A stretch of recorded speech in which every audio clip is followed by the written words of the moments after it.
Hi, everyone. Whoever's listening or watching, you are hearing In the Business of Healthy Masculinity with your host, myself, Gary Turner. I'm very, very grateful and privileged to be bringing one of my favorite humans on the planet, another human that can actually spell his name correctly, in Garry Ridge. Welcome to the show, Gary. How are you? Yeah, I'm great, thank you. 2 R's are here. Not Finally. only not only do we both have 2 R's in our name, we both actually style the same hairdo, it looks Yeah. like as well. And for those that might be listening on the podcast, that's not a lot of hair. Um, and I apologise for those looking at this on video. My lighting, I've still got to work out at my home office. It's getting dark here in the UK, but I'm sure that you will get by with that. So, Gary, for those few people that may not know who you are, would you mind just giving us a brief introduction? It'd be amazing. Well, thank you. Yeah, well, I am now the Dean of Dharmassery, although I spent 35 years with WD-40 Company, 25 years I had the honor and privilege as their leader, their CEO, and eventually chairman of the board. And I call that, Gary, my apprenticeship in leadership, because now I hopefully am putting that to work, because I truly believe that leaders have a responsibility and an opportunity to make a positive difference in the world. So now I coach CEOs. I sit on a couple of boards of a company. One of them is called Gorilla Glue. So if it's stuck, use WD-40. If it isn't stuck, use Gorilla Glue. And then I speak on the subject of corporate culture, based on my latest book, which is called Any Dumbass Can Do It. And here we are, right on cue, and it's a Yeah. it's a fantastic book. So it'd be remiss of me, Gary, as we get going, in the spirit of healthy, unhealthy masculinity. That's a pretty interesting title for an ex-CEO man to be using, right? Yeah, a lot of people ask me, they say, they ever wonder why my book is called Any Dumbass Can Do It? Well, let me tell you that firstly, it is ASS in Australia, where I'm from, and where you're from, doesn't necessarily mean someone's bottom or posterior. It actually means a donkey. Now, donkeys get a bad rap. People think they're stubborn or slow, but here's the truth, Gary. Donkeys are steady. They'll keep going long after others give up. They're loyal companions. You can count on them even when the road gets tough. They're practical, not necessarily flashy. They know how to conserve energy and to get the job done. And while might not always rush into things, that caution often keeps them safe. So when I say any dumbass can do it, what I really mean is you don't have to be brilliant to be a great leader. You just have to have a bit of courage, a lot of care, and humility to keep learning, because like the donkey, Gary, leadership isn't about showing off. It's about caring, carrying the load, sticking with the journey, and helping others get to where they need to go. And how has the book been received, Gary, as you've been going around the world? It's been great. It was number 10 bestseller on USA Today, and I get some really good feedback. And as you know, I had some super endorsements from people like Simon Sinek, Marshall Goldsmith, Amy Edmondson, Adam Grant. So it's hopefully the book is meant to be you and me having a conversation. And I know you know we've been together several times, and you've said as you've read it, it was just like you and I were sitting down and having a chat Mm. about what really matters in leadership in companies today. No, it's lovely. Thanks for sharing, Gary. And I've got a few places I'd love to go with you today, but first of all, how's it been for the transition for you as sort of ex-CEO Gary, now coaching exec leaders, etc.? What's that transition been like for you as Gary, ex-CEO? Has there been any challenges about that, or has it been quite seamless for you? Well, I went from a VIP to a PIP. So, PIP is a previously important person. So, uh, people don't ask me my opinion that often, and my jokes aren't as funny to some people. But, I think the thing that is really, really important, Gary, is that I had the opportunity, as I was transitioning, to get some great advice from my dear friend, Dr. Marshall Goldsmith. And, he said, he's been the coach of great leaders, people like Alan Mullally and others. And he said, Gary, you're under a huge risk here as you transition. You need to make sure that on day one of the new chapter of your season of life, you're very clear about what your new purpose is. And I am very grateful for that advice, because I could have locked myself in the past and that would have not been healthy for me. So my new Mhm. purpose is I help leaders build cultures of belonging where love, forgiveness, and learning inspire a happier, more connected world. And because I had a lot of clarity around purpose, it's been very, very helpful in this transition, which I'm now entering the third year of, believe it or not.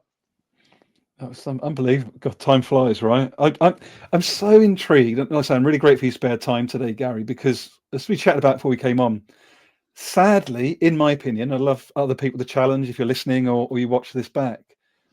What you just spoke about is what many, certainly in my context, would say is fluffy bullshit, basically. Sadly.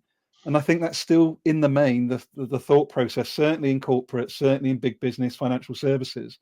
What led you to model that? Because I know you've got great results, right, in the past as well. This is not just a fluffy, like, kumbaya journey that you've been on, right, to get to those learning moments, to be humble, to listen to your people.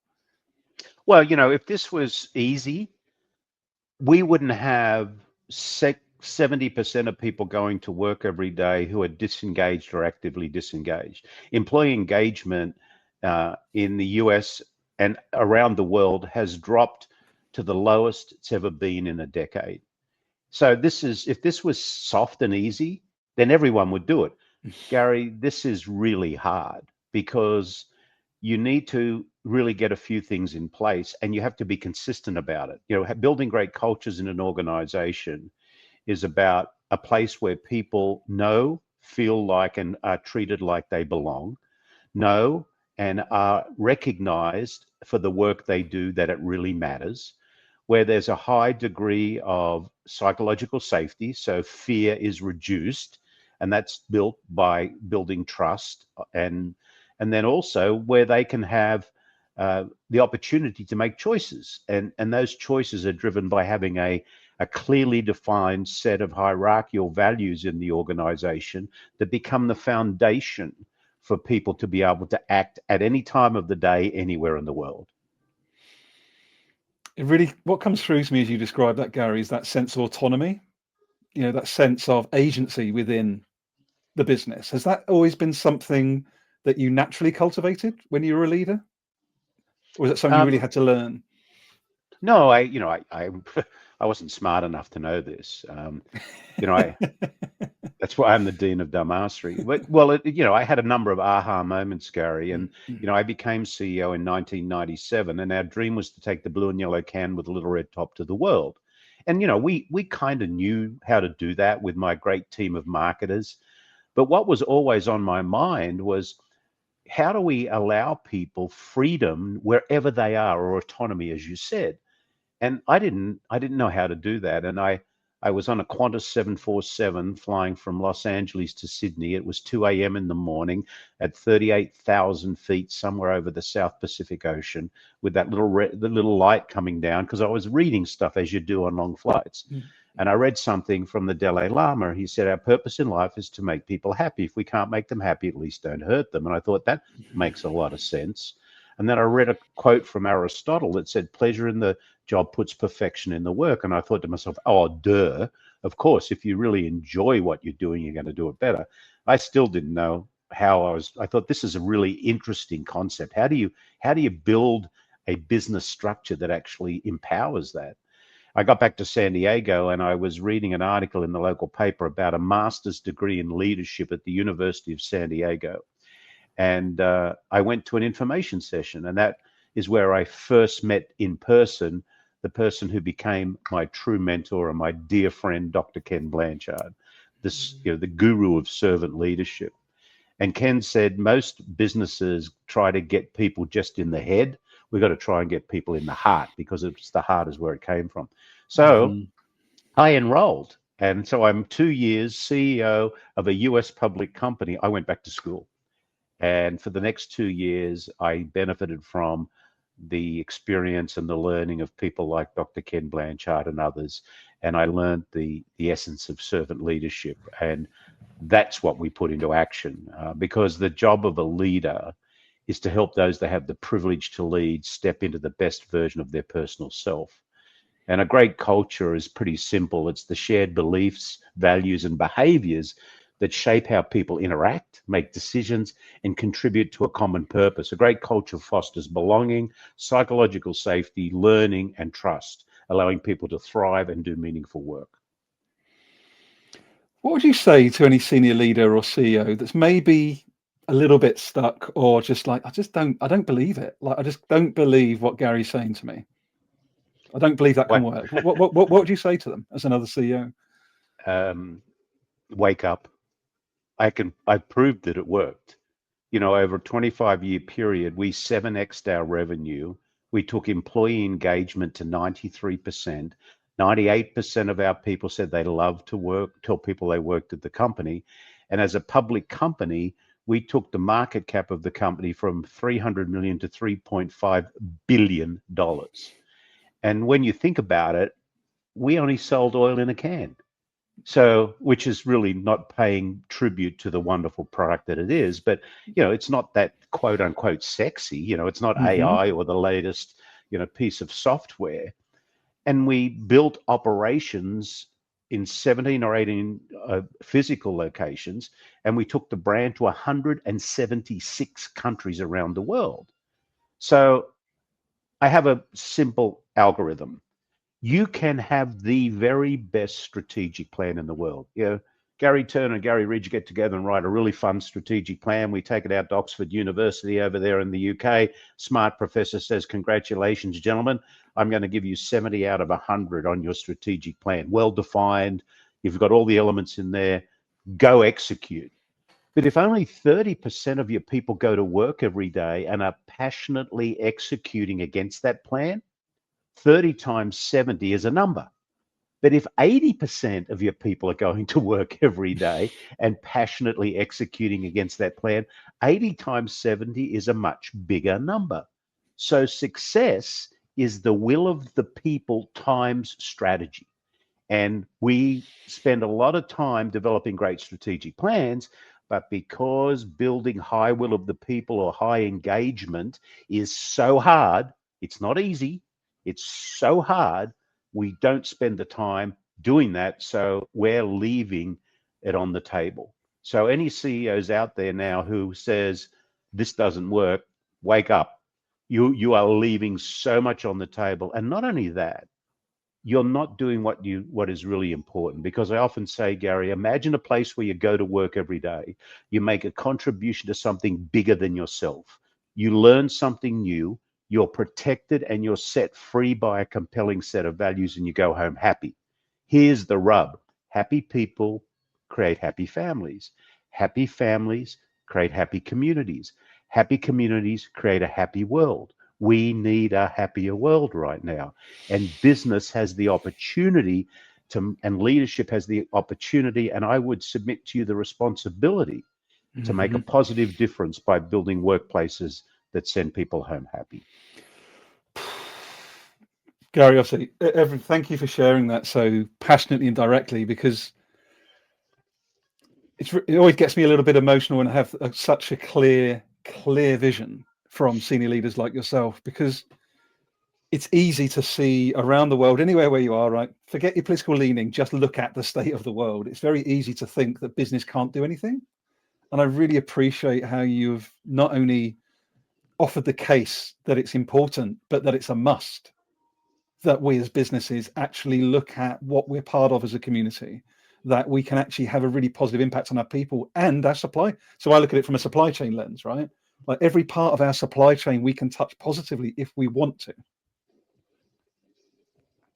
Absolutely. Yeah, it's a great opportunity, and we shouldn't, and that's why I really enjoy what I'm doing now, because as I interact with leaders and I share with them that building great cultures, any dumbass can do it. I did it. If you understand, there it is. If you understand the elements that need to be in place and you're brave enough to consistently execute against those elements, it'll happen. I have a friend of mine, his name's Charlie Maloof. He owns a chain of Ashley furniture stores in Charlotte, North Carolina. And he has a great saying. He says, Culture is not a microwavable event. It takes a crock pot approach. And that is so true. Do you have the ingredients that you need in your crock pot? And are you, as the leader, brave enough to continually monitor the crock pot to ensure that you're cooking up a great culture? And some of the things that should go in the crock pot, Gary, are: do you have a people first mindset? Are you being a coach to your people, not a manager? Is there brave accountability and behavior? Is there a clearly defined, authentic purpose? Do you have a hierarchical set of values? Is transparency and a simple vision something that's running through the company? Do you have learning moments that reduce fear? Instead of failure, let's have learning moments. And of course, do people feel like they belong? Do they feel like they're accepted? Is there a connectedness? And, you know, the four pillars are there: care, candor, accountability, and responsibility. If you have those ingredients in your crock pot as a leader and you continually monitor them, you will cook a wonderful culture that you have to maintain on a consistent basis. Really interesting, Gary. The thing, so from my context, I work within the chemical supply chain mainly, among some other lenses. What I'm finding really interesting at the moment is that as there's a little bit of challenge, right, around global demand, around the markets are challenging for people. Global supply chains are even more complex. I'm seeing fear being the go-to more and more, particularly with some of the big cap floated companies within my context. And this is part of the reason I'm setting up this platform, honestly, is to try and offer an invitation, a window to something healthier and more generative while still getting brilliant results as you've modeled. Is there any sort of, I appreciate you're the Dean of Damarsary, but if you were going to invite a leader again that maybe just a little bit stuck or just isn't quite ready to embrace a people first culture, is there any way you'd direct them? Are there particular people? You've mentioned a couple of names, but is there a particular sort of a couple of people or resources that you would say, look, in your own time, go and check this out, because I think it'll help you build, the confidence or the belief in taking this journey? Is there any sort of particular directions? Yeah. Well, there's probably a plethora of places you can go, but the people that I've learned the most from over time, and I've tested their theories, are people like Dr. Ken Blanchard, the guru of servant leadership. Simon Sinek, he's written some wonderful stuff. His first stuff was Start With Why, and then Leaders Eat Last, and is just a great. Marshall Goldsmith, if you're a leader out there, read his book, which is What Got You Here Won't Get You There, as a leader, and look at the behaviors that create toxic environments. Amy Edmondson, Adam, all of these are all academics. The thing that I've proven is I'm not an academic. I took elements of their wisdom and I put it into action and proved that it works. And it's also about creating trust, and trust is the courage to step into the unknown and still move forward. Trust isn't about certainty, it's about courage. It's the active choice to step into the unknown, to risk vulnerability, and to believe that possibility outweighs fear. And without trust, no relationship, no team, or no culture can ever thrive. So you've got to build that in your organization. And there's a lot of uncertainty out there right now. And uncertainty generates fear. And fear is one of the most disabling emotions we can have. It can also be a positive emotion as well, because it motivates us. But certainly it does tend to demotivate. Wonderful. And what's been a recent, if you don't mind, has there been any sort of recent challenges or new areas of learning for you, Gary? Because I know you're always interested in learning moments. What's sort of on your learning radar at the moment? One of the things that I'm concerned about, Gary, is that there's a disease worse than COVID that is now running through organization, and it's called loneliness.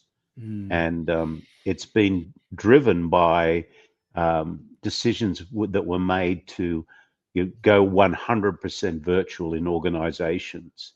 So my challenge is to leadership is, I am completely convinced that there is a benefit in some people having the privilege to be able to work outside of a closed environment. Now, depending what businesses you're in, you may not have that privilege. If you're a train driver, you better be in the front of the engine, right? But I think that to bringing people together to stimulate thinking, to drive imagination, and to build relationships is so important. And I think as a race, we are losing the skill to have those micro conflicts that help us deal with major conflicts. So my challenge to leaders out there is, how do you have this happen when someone runs out the door in the morning? They give their husband, wife, or significant other a big high five and say, I am so excited to go to fill in the blank today because we are going to work on fill in the blank, and it's going to be so exciting, and I'm going to learn so much for it. So don't be tempted to just isolate people, because isolation is a death threat. People in solitary confinement go crazy. So bring your people together, encourage them, and do it in a way that sparks imagination and enthusiasm and builds relationships. Thank you, my friend. You're always so inspiring. And the thing I love about getting you on, Gary, honestly, is that you bring the business impact. That's not always the case, right? Like you say, it's not easy, but the academics, the theory is one thing, but to apply it as you have. And I love the way you've modeled that sort of that recipe example, right? You've met with these people, you've learned from these people, and you've made your own recipe. And I really love that invitation to any leader, right? Any senior leader, any exec leader. You don't have to just take the one best way that someone sold you, right? And I think that's the interesting thing for me. Yeah, you need to road test it. And I had the opportunity to do that. I road tested it, and what worked well, I turned up the volume on, and what didn't work so well, I turned down the volume on. And that's what we did for 25 years. So that was a great honor and opportunity. Great. Well, look, I want to leave you with the last word. Any new books coming up? How can people work with you, Gary, if anyone does see or hear this and wants to get in touch? Join me on LinkedIn. As you know, I post on LinkedIn at least a couple of times a week, and each post is meant to be a learning and a sharing of either experiences or what I would call scar tissue. My website is www.thelearningmoment.net. And if you go to my website, you can click on the Dumbass quiz, and you can take an online quiz, and I will give you a score of your dumbassery, and the higher the score, the better. And I'll also send you a little playbook that will allow you to think about 3 or 4 things that you could start as a leader to start to transform or even improve the culture in your organization. So take the Dumbass quiz. That's phenomenal. And I'll make sure all of your contact details are in the show notes, Gary. And I just want to say thank you again. Truly, thank you for modeling, in my opinion, the impact of healthier masculinity over unhealthy. So thanks for joining me today, Gary. My pleasure, always. Take care, everyone. Thanks for listening or watching.